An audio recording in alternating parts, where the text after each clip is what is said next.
ہمارے ادارے کی جو سرزمین ہے یہ اس حوالے سے پرامن ہے کہ جہاں پر مذہبی منافرت اور اشتعال انگیزی بہت کم ہے بنسبت دیگر علاقوں کی.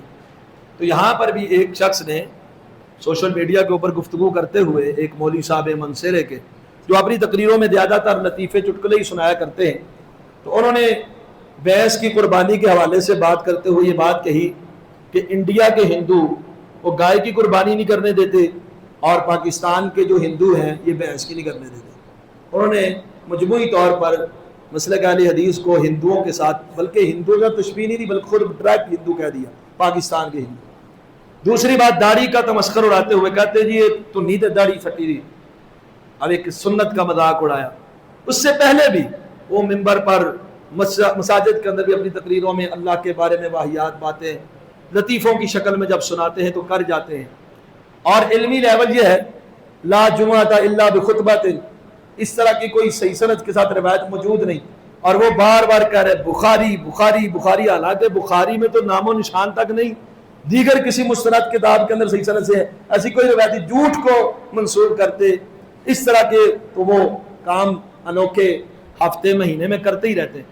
لیکن یہ چیز ناقابل برداشت ہے کہ پہلی بات تو یہ نشین کرنی چاہیے کہ بھینس کی قربانی میں صرف چند لوگ جو اختلاف کرتے ہیں، علماء اہل حدیث کے درمیان بھی اختلاف ہے. میں خود اس چیز کا قائل ہوں. جو مولوی صاحب کہتے ہیں کہ بھینس کی قربانی نہیں ہوتی، مجھے ان سے اختلاف ہے. اس کے انداز سے بھی اختلاف ہے منڈی میں جا کے اس طرح کرنا، اور ان کی اس بات سے بھی اختلاف ہے. ہم کہتے ہیں قربانی ہوتی ہے. کبار اہل علم علماء اہل حدیث بھینس کی قربانی کے جواز کے قائل ہیں، پھر بھی ان کو ہندو کہہ دینا. اور اس طرح بھینس حلال بھی ہے. عام دنوں میں ہم سے سوال پوچھا جاتا ہے اور جی قرآن حدیث میں بھینس حلال ہے ہی نہیں، اب بھینس کو حلال کر کے دکھاؤ قرآن حدیث سے، اور قربانی کے دنوں میں ہندو کہہ دینا ہمیں جب ہم بھینس کی کوئی بات چلے. تو بہرحال بھینس حلال بھی ہے، بھینس کی قربانی جائز بھی ہے. لیکن اس تناظر میں جو لوگ علماء اہل حدیث کے کچھ علماء جو وہ کہتے ہیں کہ نبی علیہ السلام نے گائے کی، اب گائے ہی کرے، نہ ملے تو پھر بھینس کرے، وہ مزید سنت کی محبت میں ایسا کہتے ہیں، تو ان کے اوپر یہ انڈیا کے ہندو اور پاکستان کے ہندو والا لب و لہجہ اور داڑھی کا تمسخر یہ یقیناً ایسی اشتعال انگیزی ہے جو فرقہ واریت کو ہوا دیتی ہے.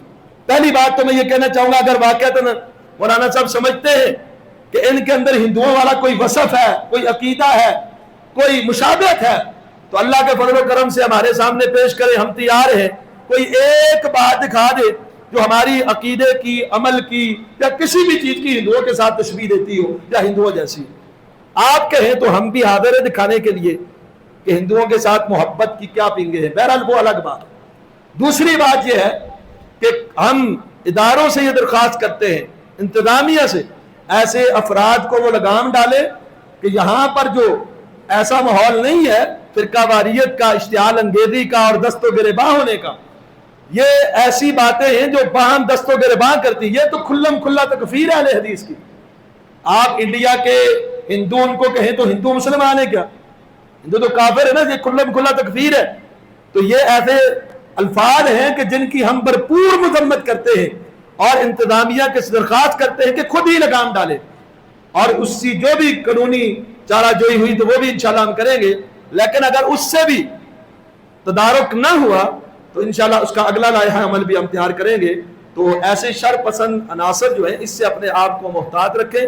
سوشل میڈیا کے اوپر بھی جو مثبت بات کتاب و سنت کی ہے اس کی تشہیر کرے، جو کتاب و سنت کے مخالف یا اشتعال انگیزی اور بلا وجہ کی ہے اس سے اپنے آپ کو بچانے کی کوشش کرے.